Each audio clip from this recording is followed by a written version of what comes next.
Father Emmanuel. Peace in twilight. Beneath the jacaranda tree, Ariane sits absorbed in her journal, unaware of the impending storm. A distant rumble of gunfire pierces the tranquility, a harbinger of the chaos to come.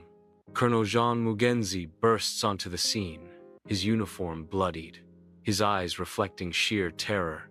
They killed the president. This country is about to burn. Keep her safe, Emmanuel. He gasps, his voice raw with urgency. Everything I've gathered, it's in the locket.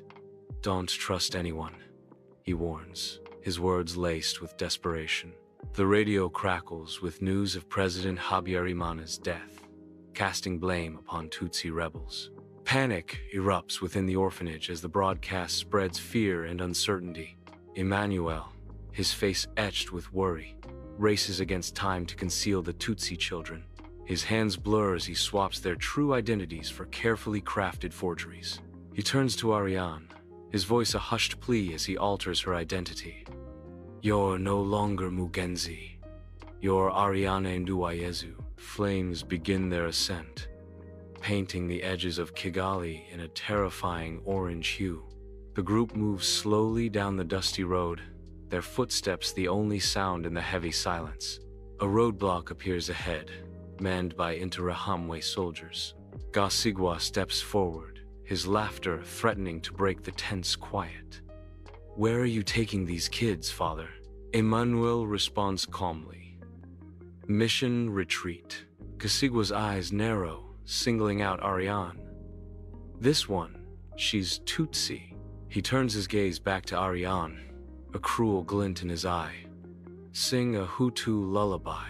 Ariane, terrified, begins to sing. Seeking sanctuary, they arrive at Nyamata Church, a beacon of hope amidst despair. The church overflows with desperate refugees, their faces etched with fear and uncertainty. Hope turns to horror as the doors are sealed, trapping them in a deadly cage. Grenades explode, shattering the sacred space with screams and terror. Amidst the carnage, Emmanuel seizes the children, a desperate plan forming in his eyes.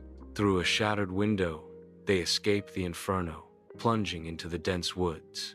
They run, their breaths ragged, as they flee into the forest, leaving behind the echoes of unimaginable horror. Deep within the Bugesera forest, Emmanuel guides his people toward an abandoned Belgian mission outpost. Weeks turn into a desperate struggle for survival as they hide within the outpost. Hunger gnaws at the children, their fear growing with each passing day. Ariane offers solace to young Nira, her heart breaking as Kamanzi succumbs to an infected wound. Ariane captures the grim reality in her journal, documenting Gasigwa's atrocities. Ariane delicately opens the locket, revealing its hidden secrets. She removes a microfilm, its contents holding the key to explosive revelations. Within the hymns lines, a clandestine map emerges, unveiling a dangerous network. Secret weapons caches and safe houses are exposed, painting a grim picture of hidden power. The names of sponsors surface, threatening to topple Rwanda's most powerful men. The evidence is damning, poised to ignite a firestorm of justice. Under the dense canopy, Emmanuel walks alone, his face a canvas of torment. Moonlight fractures his reflection in a puddle half Hutu, half Tutsi. A sigh escapes his lips, heavy with despair. Spare the children. He'll give you the girl and the locket. Gasigwa's voice echoes in the darkness. Agreed. Deliver her personally. He turns, drawn towards the distant village. Its fires a faint promise in the darkness. The faint glow of fires flickers through the trees, guiding his steps. Emmanuel leads Ariane back into the silent forest, their every step echoing with unspoken tension.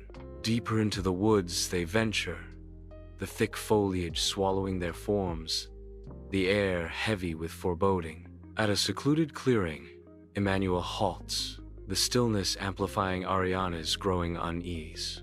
Emmanuel draws a knife, its cold glint reflecting in the dim light, as Ariane's world turns to terror. You said my father died protecting the truth. Ariane's voice trembles, her eyes pleading for answers. He died believing people cared about it. Emmanuel's words cut through the night, devoid of comfort. "You were like my father." Ariane's voice cracks, her heart breaking with the realization of betrayal. "Your father was brave. I'm not." Emmanuel's confession hangs in the air, a final, crushing blow. Emerging from the shadows, Mutoni levels a rifle, her gaze fixed on Emmanuel. A piercing scream shatters the night as Nira appears, her voice echoing through the trees. Distracted by the scream, Mutoni turns her head, her focus momentarily broken. Emmanuel seizes the moment, lunging forward with desperate resolve. "You're late, priest." A deafening shot rings out, tearing through the night. Mutoni cries out, clutching her arm as blood blooms. Emmanuel, wounded, cries out, "Run, Ariane and Nira, run!" Amidst the chaos of rescue, Ariane and the children find safety with UN peacekeepers. France's Operation Turquoise unfolds, promising hope in a war-torn land. Ariane approaches Captain Imara, a Kenyan UN officer, entrusting her with precious relics of the past. With solemn eyes, Ariane declares, "This is what my father died for." Ariane sits on the witness stand, her voice trembling as she begins her testimony. Her journal entries echo through the courtroom, a haunting reminder of past horrors. Behind the glass, Gasigwa sits, his face a mask of disdain, a sneer twisting his lips.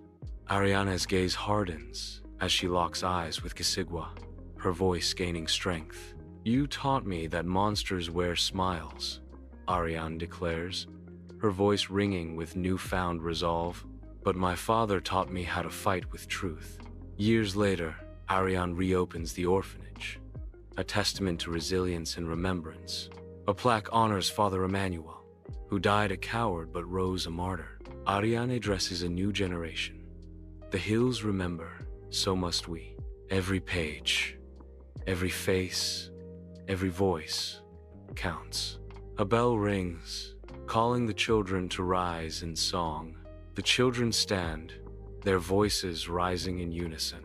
Outside, the hills of Rwanda begin to bloom again, a symbol of hope and renewal.